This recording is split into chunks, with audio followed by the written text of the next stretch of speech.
Buenas noches, esta es la edición 107 de Con la Luz y en esta ocasión nuestro invitado es un experto, analista internacional, director de la Coordinación Regional de Investigaciones Económicas y Sociales, Andrei Servin-Pont, y vamos a hablar del tema que tiene a todo el mundo muy atento en Venezuela y fuera de Venezuela, como es analizar este desembarco que hubo en Macuto, la operación Gedeón, que así fue bautizada por un grupo de personas, de militares retirados, de expresos políticos, que dicen que tienen una operación mucho más grande de lo que se pudo observar y que están planteando que la salida de Venezuela al conflicto sea militar.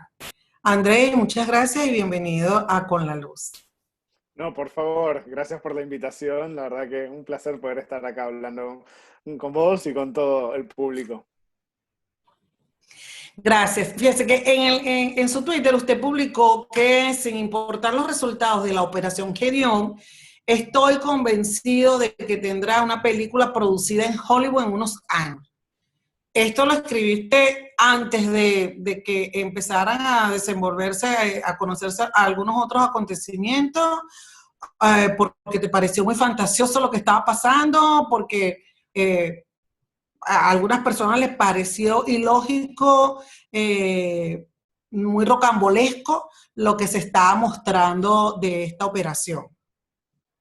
Sí, creo que los hechos recientes dan a entender una confluencia de factores que realmente darían para un guión en términos de lo espectaculares, increíbles, inverosímiles que podían llegar a ser.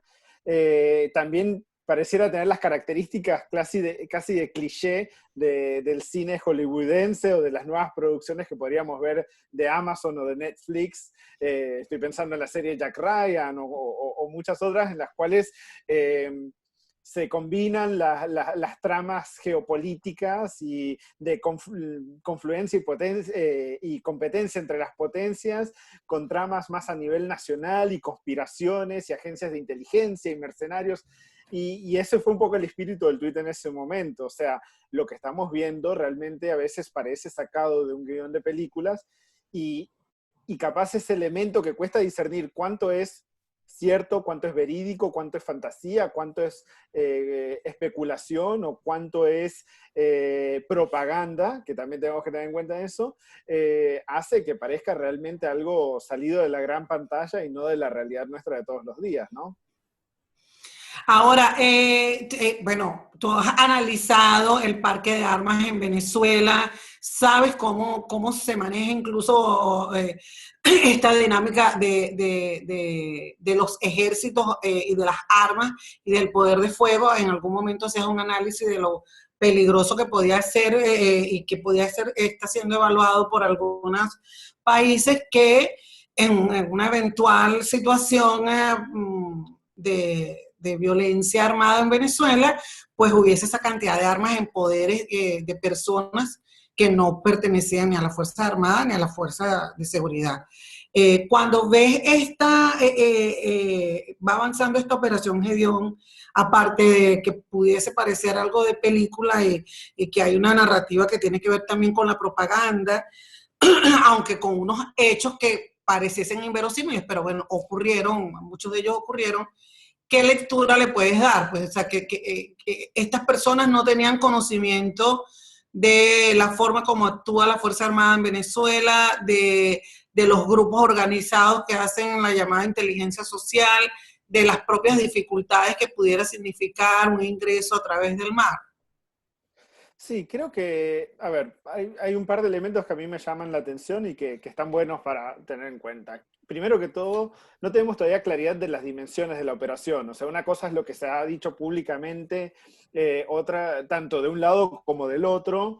Otro es lo que realmente se pudo haber llegado a operacionalizar. Sabemos que hubo problemas en términos de financiamiento, por ejemplo. Estas operaciones son caras. Pero a la vez tenemos indicios de que efectivamente habían recursos importantes de fondo. Y lo digo porque, por ejemplo, nos acordamos que en marzo, en Barranquilla, habían agarrado un lote de 26 fusiles fusiles que iban supuestamente dirigidos. Incluso Alcalá dijo, no, esos son los fusiles que vamos a usar para la liberación de Venezuela, esas fueron sus palabras. Y ese equipamiento que fue agarrado ese día, más allá de los fusiles, estaba acompañado con equipamiento de última tecnología muy costoso. O sea, ahí habían fácil $1 millón solo en equipamientos. Entonces, cuando lo miramos de esa perspectiva, decimos, bueno, tenemos muy poca información sobre las dimensiones de la operación. Después, tampoco, pero tenemos indicios sobre qué tan penetrada por los servicios de inteligencia estaba esa operación. Claramente, que hayan agarrado a 2 de estos desembarcos indica que efectivamente había conocimiento de fondo. Incluso Diosdado Cabello, con el mazo dando, el 28 de marzo, estaba hablando sobre la estructura organizacional que había de fondo detrás de estas operaciones. Entonces, el conocimiento estaba, y aparte, que es lo más interesante, y quizás es la mayor incógnita, teníamos un artículo amplio en AP News, teníamos las declaraciones de oficiales del gobierno de Maduro, teníamos mucha gente hablando sobre esta posibilidad, igual avanzaron con esta operación a pesar de que parecía estar tan expuesta. Entonces, eso todo hace ruido, ¿no?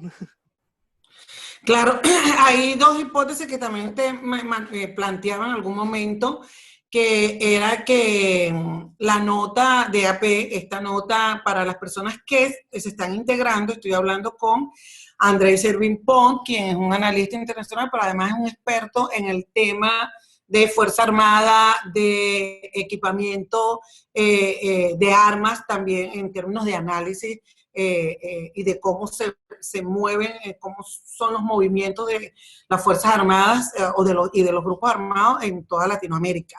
Usted había planteado 2 hipótesis, una que era que la nota de AP podría cancelar estos planes de Alcalá de desembarco, pero que le da al régimen de Maduro la oportunidad de simular un ataque desde el mar, ¿no?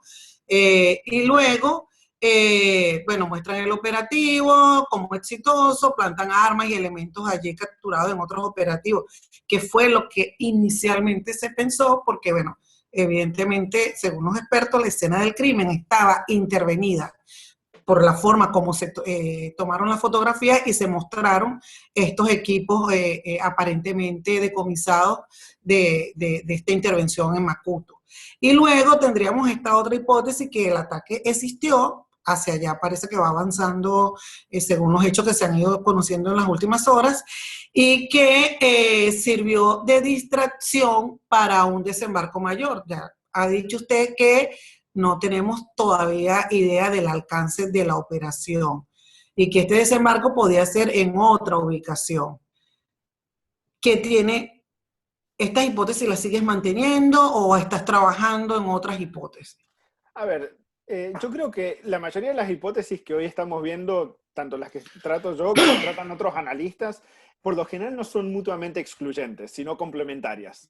O sea, puede haber habido modificación de la escena, implantación de evidencia, una sobreactuación en torno al operativo que vimos en Macuto, para justamente tratar de darle una mayor dimensión a los hechos y poder aprovecharlo por propósitos de propaganda, lo cual no excluye de que efectivamente se haya realizado el operativo tampoco.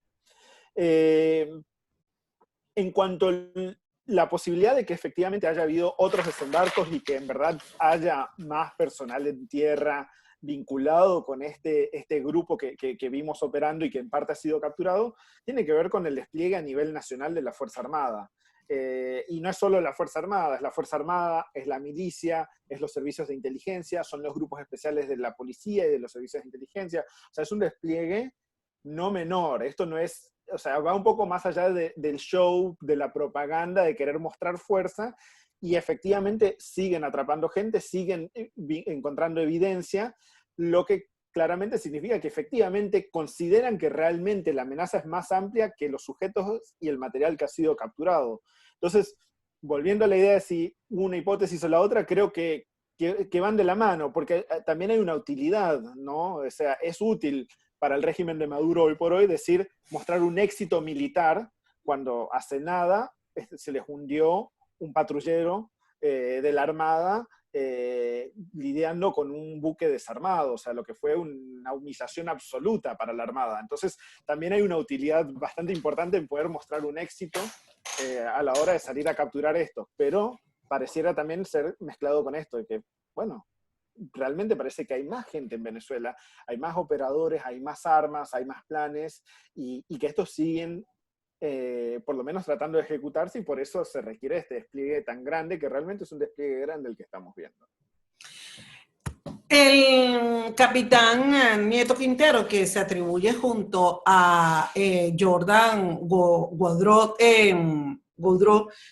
la operación, él explica que esta operación es mucho más grande, que hay otros grupos, bueno, él dice que no da detalle, pero que hay otros grupos en otras regiones. En su momento el contratista estadounidense decía que había hombres en el terreno, en el sur, en la frontera, y bueno, y esta incursión que se hizo desde el norte de Venezuela. La pregunta que uno se hace es si esta tesis o esta propuesta de que la salida es militar pudiese ir ganando terreno en términos de apoyo de opinión pública ante la imposibilidad de que haya una salida pacífica en Venezuela, si lo ves posible, pero además si lo ves posible, si lo ves ejecutable. Bueno, qué pregunta. A ver, yendo a la primera, la aceptación, yo creo que ya hemos visto instancias, sobre todo en los últimos 2 años, en las cuales hay sectores importantes de la población venezolana que consideran que esa es la única alternativa, la salida militar. Sea el golpe de Estado o sea la intervención extranjera, es un tema recurrente. Incluso a Guaidó muchas veces se lo ha criticado por no asumir posturas más fuertes y más directas en torno al llamado a la acción militar en Venezuela. Entonces, de que existe por lo menos las condiciones para que un sector de la población venezolana apoye esto, creo que sin dudas. Ahora, ¿es ejecutable, es operacionalizable? Y ahí está la gran duda, o sea, de conspiraciones dentro del ámbito militar venimos hablando en Venezuela hace décadas, ninguna de ellas ha logrado su objetivo máximo. Hemos tenido múltiples instancias en tiempos recientes en los cuales han habido o alzamientos o grupos que se estaban queriendo sublevar y los mismos no han logrado cumplir sus objetivos. Y creo que en buena parte esto tiene que ver con 2 elementos. Y yo señalaría, el primer elemento tiene que ver con que efectivamente Cuba ha provisto a Venezuela, al régimen de Maduro, en verdad, de una red de inteligencia que es sumamente eficiente y eficaz. Y eso te permite neutralizar sobre todo lo que tiene que ver con las disidencias dentro de la propia Fuerza Armada, pero también en otros instrumentos dentro de otros instrumentos del Estado y posiblemente más allá. Entonces eso es clave, y eso es una línea vital, y por eso la importancia que tiene Cuba para Maduro y la necesidad de mantener ese vínculo. Pero el otro nos lleva un poco a la teoría de la guerra, y sin querer entrar demasiado en el debate conceptual tenemos diferentes niveles cuando se habla de un conflicto armado, y está lo que es el nivel técnico y táctico, que es lo puntual, lo específico, la toma de un objetivo, pero lo más arriba es lo estratégico, y lo estratégico es la decisión política, y es cuáles son los objetivos políticos que se tienen a la hora de llevar adelante una confrontación armada. Ahí es donde yo veo que no hay un liderazgo ni una claridad en cuáles son esos objetivos, ¿no? Entonces, y esto, ojo, hago una aclaración, esto no es un llamado a que se haga un alzamiento masivo basado en un liderazgo específico, sino que en términos de cuál es la efectividad que las decisiones que se tomen a nivel táctico pueden tener, y eso está condicionado a que se toma a nivel estratégico. Y si a nivel estratégico no hay una decisión, una claridad conceptual que tiene que venir desde lo político, entonces es muy difícil que estas iniciativas realmente logren su cometido, que en buena parte ese cometido requiere de que sectores de la Fuerza Armada se estén dispuestos a tomar las armas en contra del mismo régimen. Y ahí estamos hablando de motivaciones, estamos hablando sobre el diálogo que se puede tener con esos sectores, hay muchos elementos que entran en juego. Entonces, quizás la mayor dificultad que hoy por hoy tiene en términos de la viabilidad de que efectivamente las armas sean el camino para derrocar a Maduro, tiene que ver con que hay una falta de un liderazgo, y ese liderazgo no te lo ofrece un oficial retirado de las boinas verdes de los Estados Unidos. Esa es la persona que quizás necesitas para lo táctico, para lo operativo, pero la decisión política viene de otro lugar. Y hasta entonces es difícil. Gracias. Hay personas que han comparado lo ocurrido este fin de semana en Venezuela con un episodio conocido en la historia latinoamericana, que es el de Bahía de Cochinos. Y hay gente que incluso, seguidores del chavismo, que han dicho que se intercambie a los dos detenidos estadounidenses por una solicitud de levantamiento de sanciones. ¿Este tipo de negociación puede ser posible? A ver, normalmente mi respuesta sería, lo veo improbable, pero Trump y su administración puede ser bastante errática de momentos. Entonces es difícil saber exactamente cómo van a tratar con esta situación. Veo improbable que estén dispuestos realmente a aflojar en las sanciones por el hecho de que ha sido la piedra fundamental en su política hacia Venezuela. Entonces, en ese sentido, que Trump se eche para atrás en eso, sobre todo ante la captura de 3 americanos que en verdad no estaban operando, o en teoría no estaban operando bajo mandato de alguna institución oficial norteamericana, es difícil.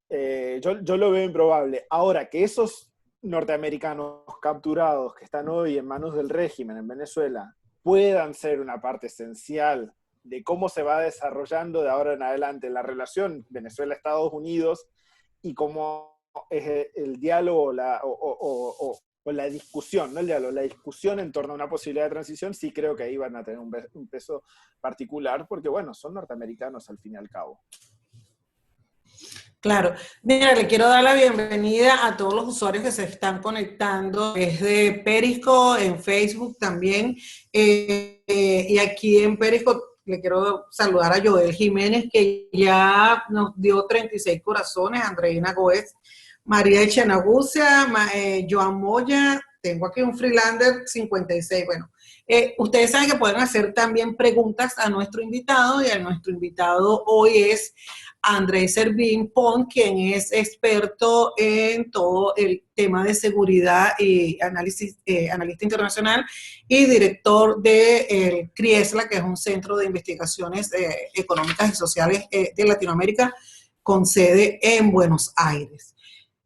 Hay otras preguntas que tienen que ver cuando se empieza a discutir desde hace tiempo la posibilidad de una intervención por parte de los Estados Unidos, cuando uno hacía preguntas en Washington y en los grupos republicanos y demócratas, pues era evidente que no había esa intencionalidad, y sin embargo se seguía construyendo en algunos sectores de la oposición venezolana la narrativa de aplicar algún tipo de normativa. Bueno, por supuesto, cuando Venezuela se suma al TIAR también, de ir creando lo que llamaban la amenaza creíble. Y posteriormente, bueno, la más reciente atribución a esta supuesta amenaza creíble fue este operativo que se está haciendo todavía en las costas venezolanas, cerca de las costas venezolanas, que es un operativo antinarcótico, en el cual hay una presencia muy fuerte de elementos de Estados Unidos. ¿Realmente existe en este momento para el gobierno de Maduro algún tipo de amenaza creíble que tenga que ver con la fuerza, con el uso de la fuerza por parte de un Estado? A ver, yo creo que si lo vemos desde la perspectiva específicamente del régimen, yo creo que la lectura que hacen justamente es que no es, por lo menos internamente, no es lo que dicen para afuera, pero internamente no consideran de que la amenaza militar norteamericana es creíble. Porque, por un lado, ya ha habido ocasiones en las cuales a Trump lo han agarrado en un bluff en que había amenazado con el uso de la fuerza, que al final no fue tal. y si hay algo que es peor que la amenaza del uso de la fuerza, es que se den cuenta que estás mintiendo sobre el uso la amenaza del uso de la fuerza, ¿no? Eso debilitó mucho la posición norteamericana, y ha hecho justamente, le ha envalentonado un poco al régimen de Maduro, porque dicen, bueno, ya antes pensábamos que el límite estaba acá, pero ahora sabemos que en verdad hay más espacio, hay más. Podemos seguir empujando, porque Estados Unidos hoy por hoy no está dispuesto a tomar esa decisión. Que en algún momento la pueden llegar a tomar, sí, es posible. Incluso hubo discusiones mucho antes justamente de la pandemia a nivel global, en las cuales una de las discusiones era, bueno, Trump, ante un escenario electoral que le puede ser desfavorable, ¿puede llegar a considerar la opción militar como una forma viable de generar mayor cohesión nacional a su candidatura? Y es posible. Otros han dicho, bueno, ante una situación de pandemia y el colapso absoluto de la economía, quizás considera de que dentro de poco, antes de las elecciones, al no poder tener el recurso de la economía, que era su caballito de batalla electoral, bueno, quizás la posibilidad de un conflicto armado sirve, pero no hay no tiene buena aprobación la idea de un conflicto armado hoy en Venezuela dentro de Estados Unidos. No le asegura ganar unas elecciones. Y en círculos tanto del lado demócrata como el republicano hay mucha desconfianza hacia la idea de alguna intervención militar dentro de Venezuela, incluso dentro del sector de defensa norteamericano. O sea, ya todavía cuando estaba Mattis como secretario de defensa en los Estados Unidos, ya desde ahí había mucha resistencia a la idea de intervenir en Venezuela, porque hay mucha claridad de que una intervención en Venezuela no es solo bombardear y sacar a Maduro, que se va a requerir tropas en el terreno para estabilizar a un país que, bueno, no necesito explicarlo yo, se encuentra en emergencia humanitaria hace años, no tiene servicios, el Estado no tiene capacidades de proveer ningún tipo de servicio básico. Entonces, si eliminas la cabeza del régimen, necesitas una capacidad en el terreno para poder reconstruir. Y no veo, por lo menos, una disposición por parte de buena parte de la élite política norteamericana a realmente hacer ese compromiso. Y yo creo que desde el régimen de Maduro eso lo entienden con bastante claridad, lo que no quita de que para el discurso hacia el público venezolano sea muy útil decir, nos quieren invadir, estamos resistiendo los embates del imperio, nos tenemos que preparar para una guerra contra el imperio, porque claro, prepararte con una guerra contra el imperio también implica fortalecer tus capacidades de control interno. Entonces, la milicia bolivariana frente a los Estados Unidos no duraría 5 minutos, pero en el contexto de la conflictividad venezolana es una herramienta muy importante para aquel que tiene esas pretensiones totalitarias como lo tiene el régimen de Maduro. Gracias. Les recuerdo que estoy hablando con Andrés Servín, que es experto analista internacional, pero también que maneja especialmente el área de seguridad. Y bueno, hemos ido conversando sobre lo que nos está moviendo a preguntas, que fue esta incursión en Macuto y la operación Gedeón. Hay personas que creen que en Venezuela pudiese darse algún tipo de escenario de fragmentación del territorio, en el sentido siguiente, o sea, hay muchos grupos armados, pareciera que el país está dividido en unas zonas por delincuentes, pues, por ejemplo, durante el fin de semana también se vio todo lo que ocurrió en Petare con una persona, alias Wilexi, que tiene el control de una zona y que mostraban armamento y disparos durante más de 5 noches, aparentemente sin la intervención de ninguna autoridad. Luego tenemos los colectivos, los grupos colectivos, algunos de los cuales están armados y que hacen vida específicamente hacia el oeste de Caracas, pero también en algunas zonas del país. Y además de eso, entonces está el FAES, como un grupo de operación especial, ha venido cogiendo fuerza. De hecho, Diosdado Cabello fue el mismo que dijo creo que fue Diosdado Cabello, que el FAES había actuado haciendo frente a esta primera avanzada en la operación de Macuto, lo cual llama también la atención y Rocío San Miguel se preguntaba, bueno, si es un atentado contra la nación, ¿por qué actúa el FAES? Entonces, en medio de todo esto, y pareciese que hay una gran cantidad de armas que siguen en la calle, pese a todos los planes de desarme y las prohibiciones de porte de armas, hay gente que entonces plantea, bueno, puede darse un escenario tipo Siria, puede darse un escenario tipo Libia, y yo quisiera que me dijeras cómo tú ves esto, o sea, hacia dónde pudiese avanzar en la situación venezolana en términos de se activa mucho la violencia organizada, o si no, bueno, por el otro lado, hacia dónde pudiese haber un desenlace y de qué tipo de desenlace crees tú que pudiese haber. Yo agregaría esa lista, que ya es grande la lista de grupos armados que mencionas, agregaría al ELN, por ejemplo, que está operando en una buena parte de Venezuela. Tenemos múltiples grupos paramilitares no identificados específicamente, o que algunos sí, pero son menores, o operan dentro de territorios más restringidos. Tenemos FARC disidente, tenemos unidades de la Fuerza Armada que están operando casi de forma independiente y con intereses netamente corporativistas, controlando territorio y negociando con los que tienen que negociar a nivel territorial para defender sus propios negocios.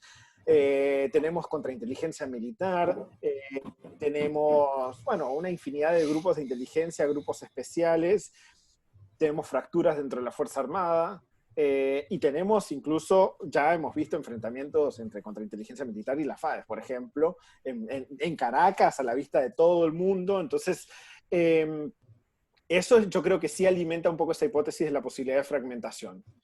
Por la existencia de múltiples grupos con intereses, sobre todo económicos esos intereses, porque hoy por hoy la economía venezolana es inexistente fuera ya de lo que está vinculado con el tráfico ilícito de bienes, ¿no?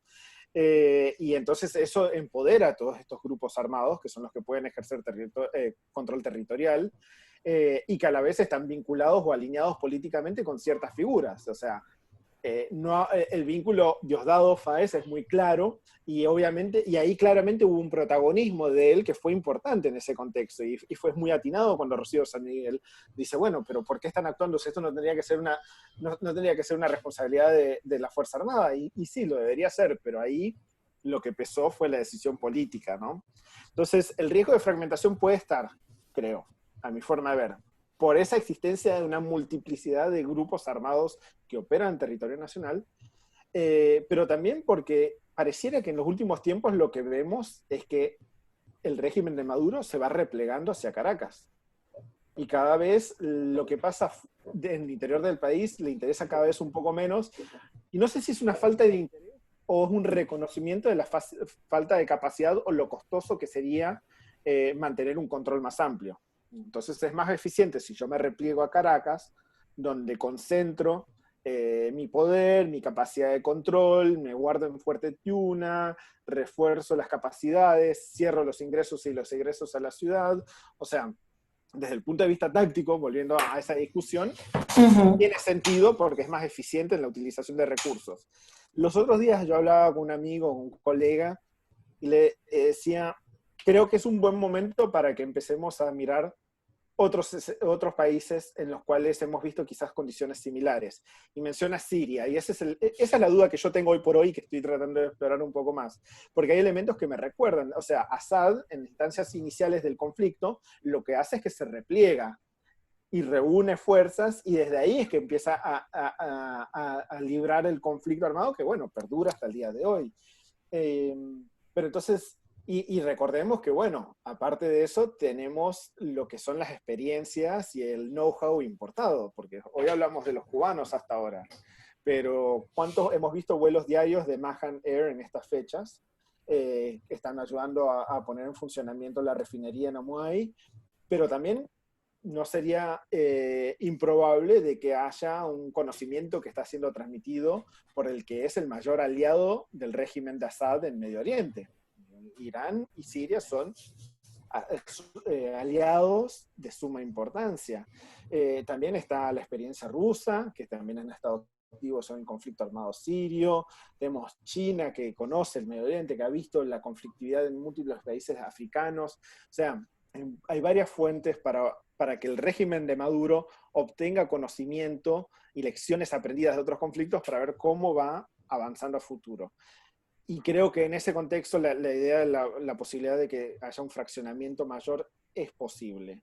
Sobre todo cuando muchos de estos grupos que tienen sus negocios, pero que todavía tienen cierta lealtad hacia la estructura gobernante, vean que no hay razones para esa lealtad, ¿no? O sea, cuando el colectivo deja de recibir el financiamiento o el apoyo necesario del Estado, que es algo del informal, pero proveniente del Estado, ¿cuál va a ser su reacción? Dice, bueno, entonces yo establezco mi zona de control, yo opero acá autónomamente para asegurarme mis ingresos.